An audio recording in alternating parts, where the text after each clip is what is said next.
지금 이 순간 세계에서 가장 자유롭지 못한 국민들을 꼽으라면 아마 북한과 아프가니스탄을 꼽지 않을까 합니다. 북한이야 워낙에 뉴스에 자주 등장하는 단골 소재이기도 하지만 아프가니스탄은 최근 몇 개월 사이에 벌어진 일입니다. 미군을 쫓아내고 아프가니스탄을 장악한 탈레반은 자신들의 입맛대로 아프간을 장악해갔고 온갖 잔인한 수단을 동원해 시민들의 자유를 빼앗아버렸습니다. 그래서 이런 지옥에는 살 수 없다고 생각한 시민들이 그토록 외국으로 탈출하고 싶었는지도 모르겠습니다. 그런데 탈레반이 거의 모든 외국 대사관, 기업, 단체들을 싸그리 쫓아냈으면서도 유일하게 계속 남아달라, 우리를 좀 도와달라면서 사무실을 찾아와 특별히 부탁한 한국 단체가 있습니다. 왜 그랬던 것일까요?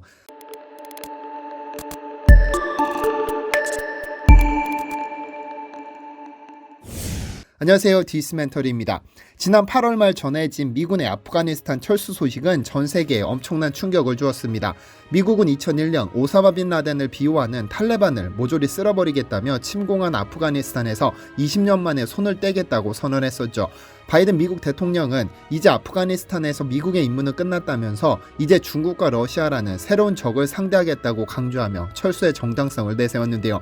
어쨌든 아프간을 점령한 탈레반은 미군을 포함해 전 세계 거의 모든 외국인에게 31일까지 아프간을 떠나라고 명령했고 이는 현실이 됐습니다.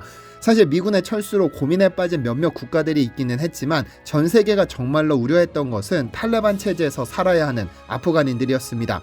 아프가니스탄이 세워진 이후로 아프간은 아이러니하게도 그 지형적인 장점 때문에 단 한 번도 편안했던 날은 없었으니까요. 중앙아시아, 남아시아, 중동을 잇는 전략적인 요충지인 관계로 1800년대부터 2021년까지 늘 강대국들의 싸움터였습니다.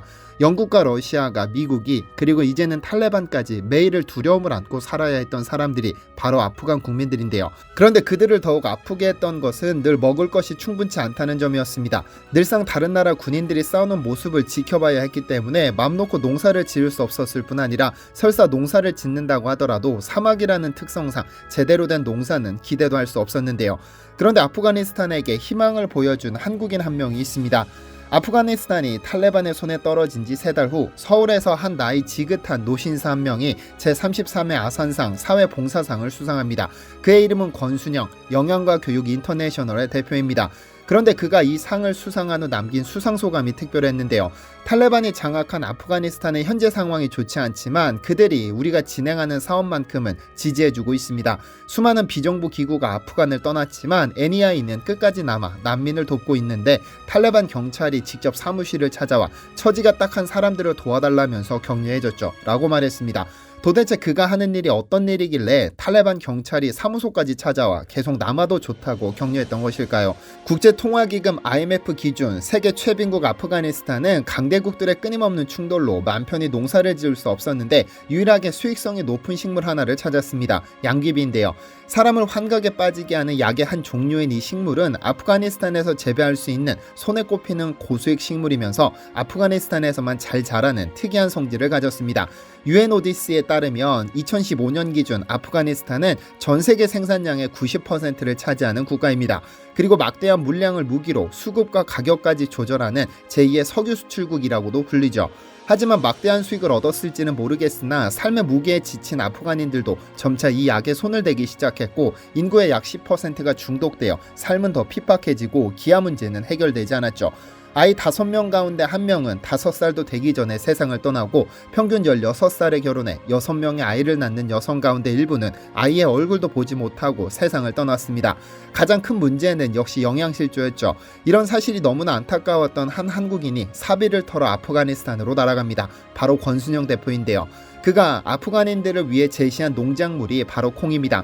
고려대학교를 졸업하고 미국으로 유학을 떠난 그는 UC 데이비스와 오하이오 주립대학교에서 식품생화학 석박사학위를 취득했는데 1986년 세계 최고의 식품회사 네슬레에서 콩을 이용한 의료식품 개발을 담당했었습니다.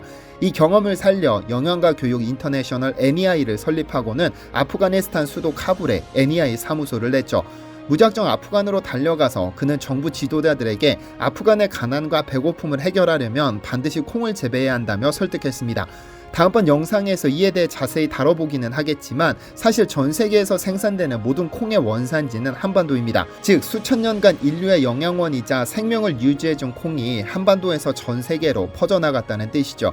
한국이 원산지이다 보니 한국에서는 콩과 보리도 구분 못하는 바보라는 의미로 쑥맥이라는 단어를 쓰고 콩을 가득 실어 나르던 강이라 하여 두만강이라는 이름이 생겼고, 전 세계에서 유일하게 콩을 키워 콩나물을 만들어 먹는 민족이기도 합니다. 좀 더 볼까요? 콩의 원산지는 좀 더 자세히 말하면 옛 고구려 영토인 만주지방이 콩의 원산지인데, 이 지방에서 약 5,000년 전부터 콩을 재배해 전 세계로 퍼져나갔습니다. 북한의 회령 유적지에서는 고조선 유물과 함께 콩, 팥, 기장 등이 함께 출토되었는데 한반도가 콩의 원산지라는 사실은 1920년대에 증명되었습니다. 미국의 몰스와 돌셋은 동양식물탐험 원정대를 구성해 한반도로 건너와 콩을 수집해 갔는데 총 4,471점의 콩 중에서 한국에서 3,379점, 일본에서 579점, 만주에서 517점을 채집했습니다. 식물의 원산지를 추정할 때는 그 변이종이 얼마나 많이 출현했느냐를 기준으로 하는데, 한반도에서 3,379점의 변이종이 발견됐다는 것은 한반도가 원산지라는 점을 증명해주죠. 이 두 명의 학자 역시 조선에서 모은 자료와 사진만으로도 훌륭한 책을 쓸 수 있을 정도라고 보고서에 기록하고 있기도 합니다. 그런데 이 콩은 어마어마한 단백질을 품고 있습니다. 1, 2차 세계대전 당시에도 전쟁터에서 먹을 것이 부족해지자 각국은 콩가루가 섞인 밀가루나 콩가루빵, 콩가루, 콩죽 등을 배급해 병사들의 생명을 보존하기도 했죠. 어쨌든 그의 이러한 정성에 감동한 아프간 정부는 그에게 30에이커의 땅을 99년간 무상으로 임대해 주었고, 그는 5개 이상의 종자를 가져가 수차례 시험 재배를 거친 끝에 척박한 아프간에서 생존 가능한 종자를 찾아냈습니다. 드디어 2004년 한 개 주에서 5에이커의 콩 시험 재배를 성공적으로 마쳤고 2005년에는 12개 주에서 콩을 심었습니다. 그리고 올해는 아프가니스탄 전체 34개 주 가운데 30개 주가 콩을 심고 있다고 하는데요. 물론 사막이 많은 아프가니스탄에서 식물을 재배하는 것은 쉬운 일은 아닙니다만 콩은 달랐습니다. 아프가니스탄의 기후와 토양에 딱 맞는 종자를 재배하기에 적합했는데 생산이 시작된 이후로 피골이 상접했던 아이들의 볼에 살이 오르기 시작했고 영양실조로 출산 중 사망하던 산모들의 수가 급격하게 줄었습니다. 왜냐하면 영양실조의 가장 큰 원인은 단백질 부족인데 콩은 소고기나 닭고기, 달걀과 달리 40% 가까운 단백질을 함유하고 있으니까요. 여러분들도 두부를 만들고 남은 비지라는 것을 들어보신 적이 있으실 겁니다. 비지찌개 한 그릇이면 밥 한 그릇 뚝딱 할 정도로 훌륭한 식재료죠. 그런데 이 비지의 국제적 명칭은 일본어 오카라인데 아프가니스탄에서는 비지라고 부릅니다. 이 척박한 아프가니스탄 땅에 처음으로 콩을 심은 사람이 바로 한국인 권순영 대표이기 때문이죠. 아프가니스탄에 처음으로 콩을 재배해 가난하로 고통받는 이들을 살린 권순영 대표의 애니아이는 잔인하기로 둘째가라면 서러운 탈레반에게도 예외였습니다. 2003년, 즉 미국이 아프가니스탄을 침공한 2년 뒤부터 아프간으로 건너간 그는 탈레반의 입장에서는 자칫 미군의 뿌락지로 보일 수도 있었습니다. 그가 한국인이기는 하지만 미국에서 석박사를 취득한 연결고리가 있었으니까요. 그래서 그의 애니아이 사무실은 아프간을 점령한 탈레반의 타깃이 되기도 했었으나 사무소를 찾아온 경찰들도 난민에게 제공할 식량꾸러미를 만드는 것을 목격하고는 처지가 불쌍한 사람들을 도와달라며 오히려 격려해 주었죠. 이전에도 수없이 많은 경찰 조사와 불신 검문을 받기도 했으나 그때마다 좋은 일 한다, 계속해서 아프간에서 훌륭한 일을 해달라며 되려 그에게 부탁을 해왔다고 하죠.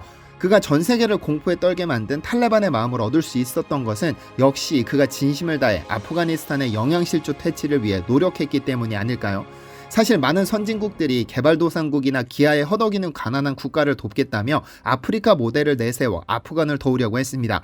막대한 자금을 쏟아부으며 아프리카처럼 도와주겠다고 선언했지만 대부분 실패했죠. 권순영 대표는 아프가니스탄은 민족적 자긍심이 아주 높은 나라다. 타국의 원조를 고마워하지만 한편으로는 수치스러움과 부담을 느끼기도 한다. 그래서 자급자족할 수 있도록 도와줘야 한다고 강조합니다.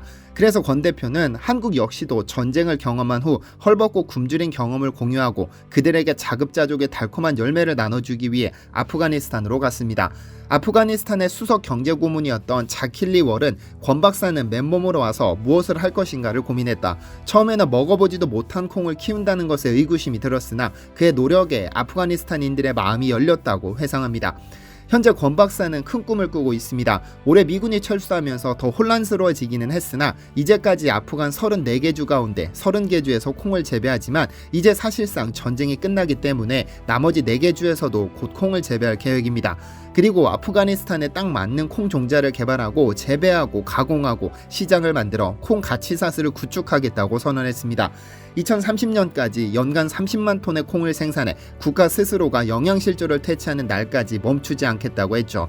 그의 이러한 자립형 영양실조 퇴치 모델은 다른 국가들도 큰 관심을 보입니다. 스리랑카, 탄자니아, 필리핀, 인도 등이 그에게 NEI 모델을 도입하겠다는 의사를 여러 차례 밝혔고, 그의 이 모델이 전 세계 영양실조로 고통받는 이들에게 밝은 희망이 되었으면 좋겠습니다.